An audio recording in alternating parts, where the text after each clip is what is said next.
주 앞에 온전케 됨은 주의 공로를 의지함일세. 나의 모든 것 변하고 그 피로 구속받았네. 하나님은 나의 구원 되시오니 내게 정죄함 없겠네.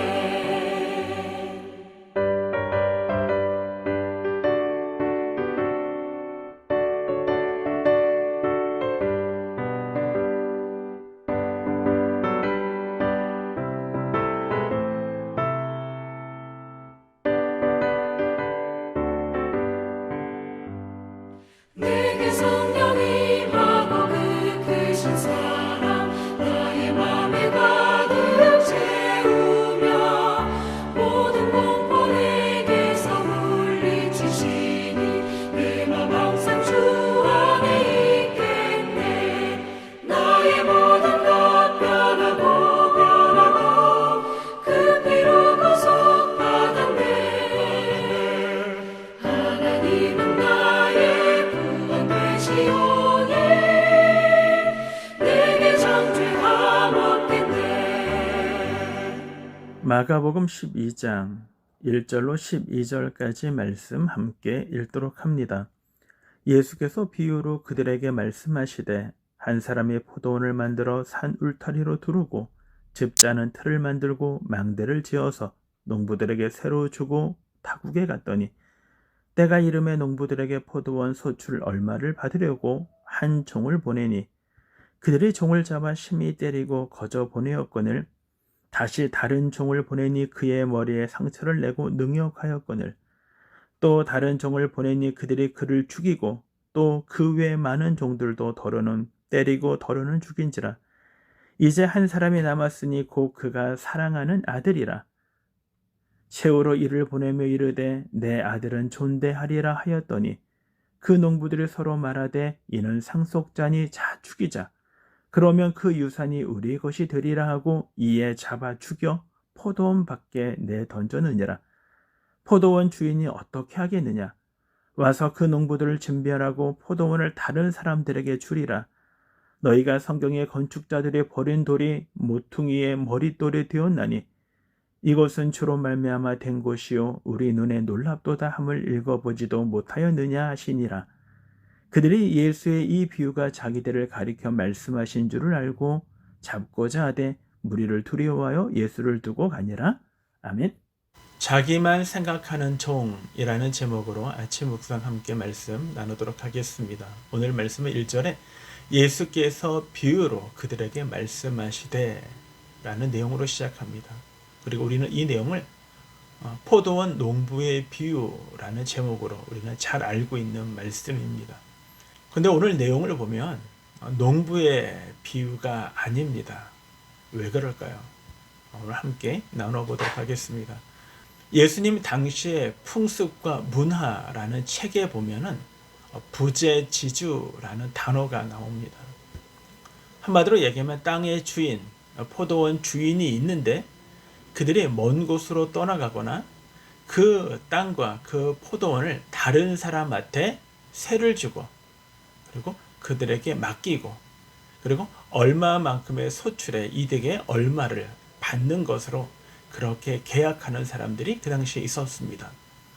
그런데 예수님께서 이 비유로 이야기할 때 이 말씀을 그 당시에 있는 사람들은 다 쉽게 이해할 수 있었습니다. 왜 그러냐면 이 일들이 그들에게 빈번치 않게 일어났기 때문입니다. 어떤 일들이? 소작농임에도 불구하고 주인이 오랫동안 오지 않자 마치 자기 것인 양 착각하는 사람들이 일어났거나 또는 주인에 대하여 지주에 대하여 반란을 일으켰던 사람들이 있었기 때문입니다. 예수님의 당시에 이 말씀을 하신 내용이 무엇인지 우리가 함께 말씀을 보도록 하겠습니다. 두 가지로 보겠습니다. 첫 번째는 바로 주인의 마음입니다. 바로 오늘 본문에 나와 있는 하나님의 마음을 빗대어 우리들에게 이야기합니다. 1절에 보면 말씀이 이렇게 시작을 합니다. 예수께서 비유로 그들에게 말씀하시되 한 사람이 포도원을 만들어 산울타리를 두르고 집자는 틀을 만들고 망대를 지어서 농부들에게 새로 주고 타국에 갔더니 라고 말씀을 하고 있습니다. 그리고 2절에 때가 이름에 농부들에게 포도원 소출 얼마를 받으려고 한 종을 보내었다. 그러니까 계약을 맺은 것입니다. 내가 너희들에게 이 모든 것들을 맡기고 너는 거기서 나온 소득의 얼마를 나에게 주는 것으로 계약을 맺은 것이죠. 그리고 그 소출을 받기 위하여 종을 보냈습니다. 그런데 어떤 일들이 일어나냐면 3절에 그들이 종을 잡아 심히 때리고 거저 보냈다라고 얘기합니다.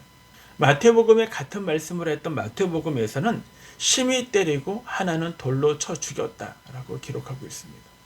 네, 빈손으로 보냈다라고 얘기합니다. 거저 보냈다. 다시 다른 종을 보내니 그의 머리에 상처를 내고 능욕하였다라고 얘기합니다. 그런데 주인이 또 사람을 보냅니다. 5절에 또 다른 종을 보내니 그들이 그를 죽였고 이번에도 또 그 외 많은 종들도 더러는 때리고 더러는 죽인지라. 도저히 상상할 수 없는 일들이 벌어지고 있다라는 것입니다. 자신의 땅에, 자신의 포도원에 사람을 사서 그들에게 일을 맡겼는데 약속을 어기고 마치 자기인 것처럼 다른 사람들을 해하고 그들을 때리고 능욕했다라는 것입니다. 내 주인에 대하여 능욕한 것입니다. 그런데 계속 맞고 계속 능욕을 당하고 또는 종들이 죽어나감에도 불구하고 계속 사람을 보내는 주인의 마음은 도대체 뭘까라는 것입니다. 이 본문은 악한 종에 대한 비유가 아닙니다. 이 비유의 내용은 바로 주인의 마음, 하나님의 마음을 우리들에게 설명해 주고 있는 본문이기 때문인 것입니다.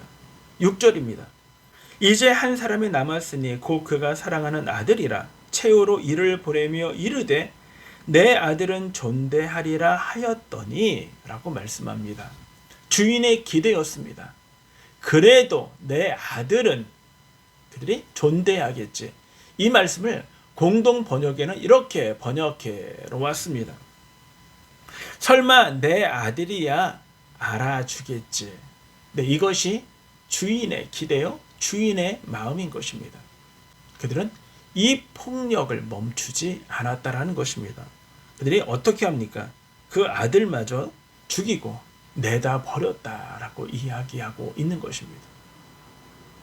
그럼에도 불구하고 끝까지 기다리는 마음, 자신의 내 아들까지 위험, 위기, 그리고 어쩌면 죽음의 자리에까지 내다 놓으면서도 이 기대하고 기다리는 아버지의 마음, 주인의 마음이 도대체 무엇이냐? 바로 하나님의 마음이라는 것입니다. 이 비유가 끝난 이후에 머지않아 예수님이 십자가에 죽으십니다. 그리고 거기에 나오는 농부들의 만행처럼 예수님에게 유대인들이 그렇게 행하였다라는 것입니다.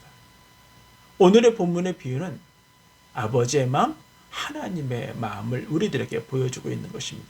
그 마음, 그 사랑, 그 긍휼하심, 그 기다리심을 우리들에게 비춰주는 사건, 그것이 바로 오늘 포도원 농부의 비유인 것입니다.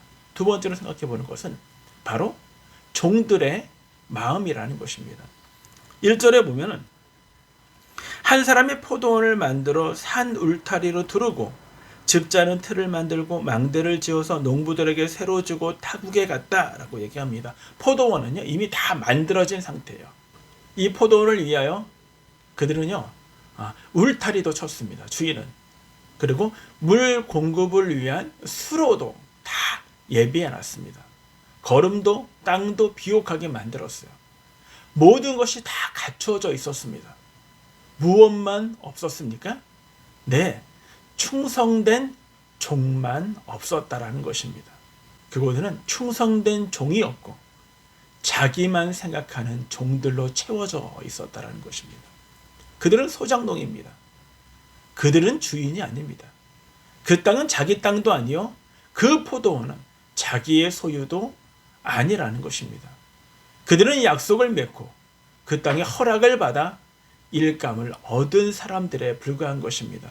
그런데 왜 그들의 생각이 바뀌었습니까? 바로 자기의 2등을 먼저 생각했기 때문인 것입니다.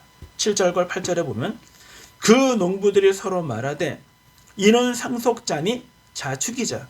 그러면 그 유산이 우리 것이 되리라 하고 이에 잡아 죽여 포도원 밖에 내던지느니라. 이 농부들의 속마음이 드러납니다. 무엇이요? 누구를 죽여서? 상속자를 죽여.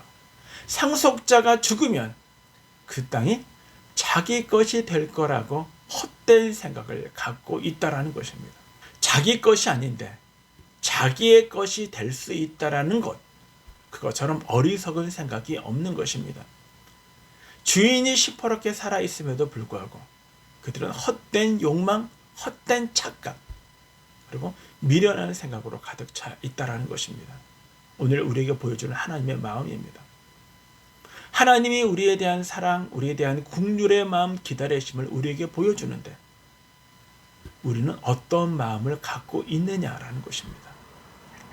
이 모든 것들이 나의 것이라는 생각을 갖고 있는가? 시간도 나의 것, 물질도 내 것, 이 환경은 내가 땀을 흘렸으니까 이 소작농들처럼 내가 포도원에 대하여 땀을 흘렸으니까 내 것이라는 헛된 생각을 갖고 있다라는 것입니다. 오늘 저와 여러분이 누구인지를 알지 못한다면, 그리고 우리에 대한 하나님의 사랑, 긍휼하심을 우리가 깨닫지 못한다면 우리는 자기만 생각하는 이 땅에 헛된 종들로 살아갈 수밖에 없다는 위험을 우리들에게 보여주고 있는 것입니다. 주님이 우리에게 맡겨준 일들을 그 속에서 기쁨과 감사함으로 이 사역들을 오늘도 충실하게 감당해내시는 저와 여러분 모두가 되기를 주님의 이름으로 축원합니다.